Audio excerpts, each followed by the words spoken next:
Continuamos con este programa especial y ya habíamos anunciado dos invitados más. Están con nosotros Paolo Sosa y Carlos Pérez, ambos politólogos de la Universidad Católica. ¿Es correcto? Sí, muchas gracias. Bienvenidos, gracias por acompañarnos. Gracias. Y bueno, este ya es uno de los últimos bloques en el que vamos a hablar no solamente del 25, siempre de los 25 años. Sí, los 25 años del 5 de abril de 1992, sino, por supuesto, las lecturas o los usos que se le ha venido dando después de esto al autogolpe de Alberto Fujimori.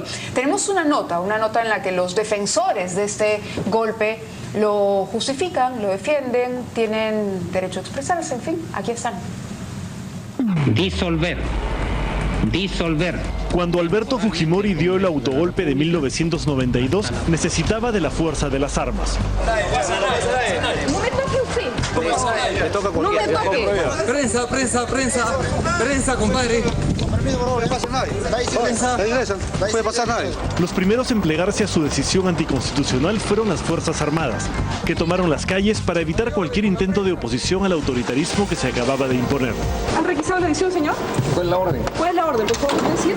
No hay comentario, señor. Pero el autogolpe del 5 de abril necesitaba ser justificado y defendido.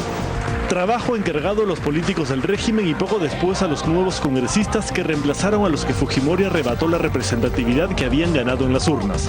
Los argumentos de los defensores del golpe eran y siguen siendo los mismos. Esa interrupción democrática a la democracia sirvió para que luego se llamara al Congreso Constituyente Democrático, de lo que yo empecé a ser congresista, y dio como resultado una constitución, y es la que nos ha servido para tener un crecimiento económico sostenido y sobre todo haber tenido la posibilidad de derrotar a Sendero Luminoso y al MRTA. Los resultados son los que cuentan. El fujimorismo vendía la idea de que la única manera de terminar con la crisis económica heredada del primer gobierno aprista y con el terrorismo genocida de Sendero Luminoso y el MRTA era imponer medidas que en ese momento no tenían la aprobación del Congreso. El equilibrio de poderes, una de las bases de la democracia, se había convertido en un lastre para el régimen. Pero quien se convirtió en la principal defensora del autogolpe fue nada menos que la opinión pública. Convencida previamente de que la causa de todos los males que aquejaban al país eran los políticos tradicionales y un Congreso que bloqueaba iniciativas del Ejecutivo, una abrumadora mayoría de peruanos celebró la ruptura del orden democrático como si se tratase de la única salida a la crisis. Recién tenemos un presidente que recién está sacando la cara por el pueblo, por nosotros, porque ellos son sus convechados que han vivido de la corrupción y de la inmoralidad a través de nuestros pulmones. Nosotros al pueblo lo apoyamos el 90%. Probados judicialmente muchos de los delitos de corrupción y las violaciones de derechos humanos cometidos durante el régimen fujimorista, todavía hay quienes tratan de justificar y defender el golpe de Estado de 1992. Muy bien, estamos, como habíamos dicho, con Carlos Pérez y Paolo Sosa, politólogos, y para ver más bien cuál es la impronta que dejó el golpe hasta ahora. ¿Hay un mito alrededor del golpe? ¿Se puede decir que hay satanización por un lado y mitificación por el otro en cada uno de los bandos que se enfrentan a este evento político 25 años después? Bueno, en realidad este tema del autogolpe es un caso de estudio al que me he dedicado ya de hace varios años en la ciencia política. Y lo que yo puedo decir es que es un tema que genera siempre polarización y pasiones, porque justamente hay quienes lo justifican como que fue necesario y hay algunos que consideran que no es necesario, efectivamente, ¿no? La pregunta para mí de fondo es que esta pregunta de si fue o no fue necesario, en el fondo es una pregunta de carácter político. Pero en la academia más he estudiado cuáles fueron los causantes de este hecho y cuáles son sus legados, ¿no?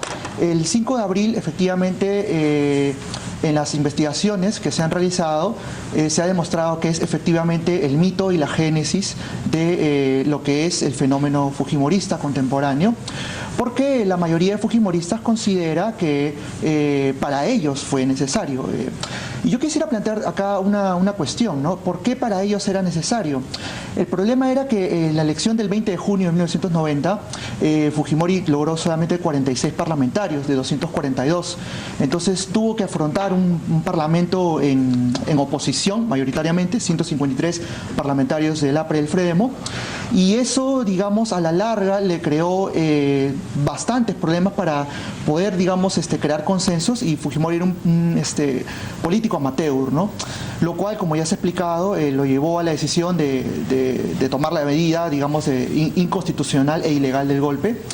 Y el fujimorismo ha reivindicado eso a lo largo de los años, y en la opinión pública, como bien ha dicho la nota, eso se considera como la base de la legitimidad que ellos tienen, ¿no? Lo cual es peligroso para la actualidad, porque en democracia se está reivindicando un hecho dictatorial, ¿no? Lo cual, digamos, no es un buen mensaje para la democracia actual, ni tampoco para la juventud, digamos, que no vivió esa época, pero se les está diciendo que, como ha dicho, digamos, hoy en el Twitter, que para hacer tortillas hay que romper huevos. O sea, lo que se quiere decir, que es lo que dijo Fujimori en el Twitter, con eso es que bajo ciertas circunstancias o problemas que se presenten, la democracia puede ser, digamos, quebrada.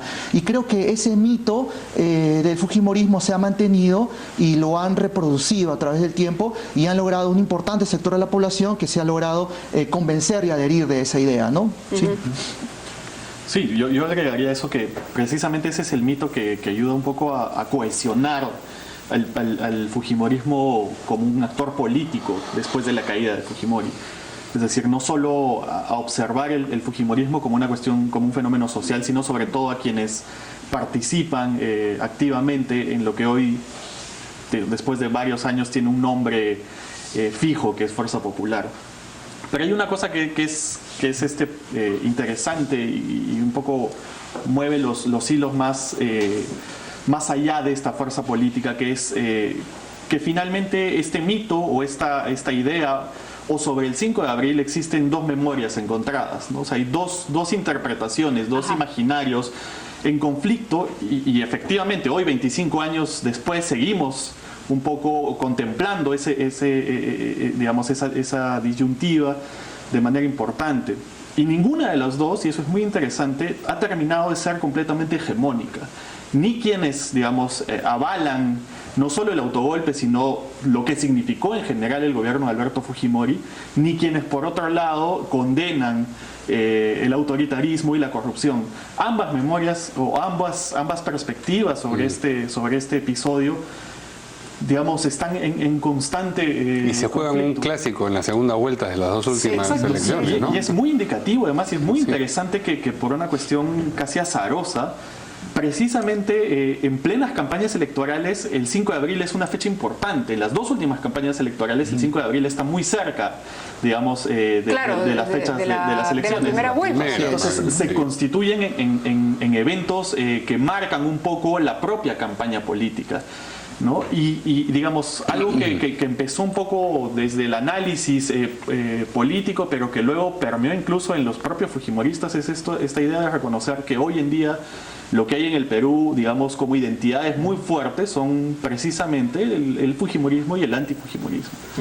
Ahora, ¿no hay salida para esa herida, para esa división? Es decir, ¿en qué momento? Le preguntaba a uno de nuestros invitados antes esta salida, ¿qué pasaría si el Congreso volviese a ser bicameral por una iniciativa fujimorista hoy? ¿Habría un cambio de percepción? Es decir, ¿se saldaría esa deuda, como ha dicho Kenji Fujimori, o no? Bueno, yo creo que eso va a tomar un tiempo, pero creo que el gran problema para que se presente ese cambio es que el mismo fujimorismo tendría que reconocer que el 5 de abril es un hecho, digamos, lúgubre para la democracia peruana. Pero si siguen considerando que es donde ahí se funda la democracia, es muy difícil que se cierre esa herida. Ahora, eso es lo que dice Fujimori, lo ha dicho hoy a través de los tweets. Pero hay algunos integrantes, valgan verdades, de Fuerza Popular que más bien han preferido mantener una distancia autocrítica frente a lo que fue el 5 de abril.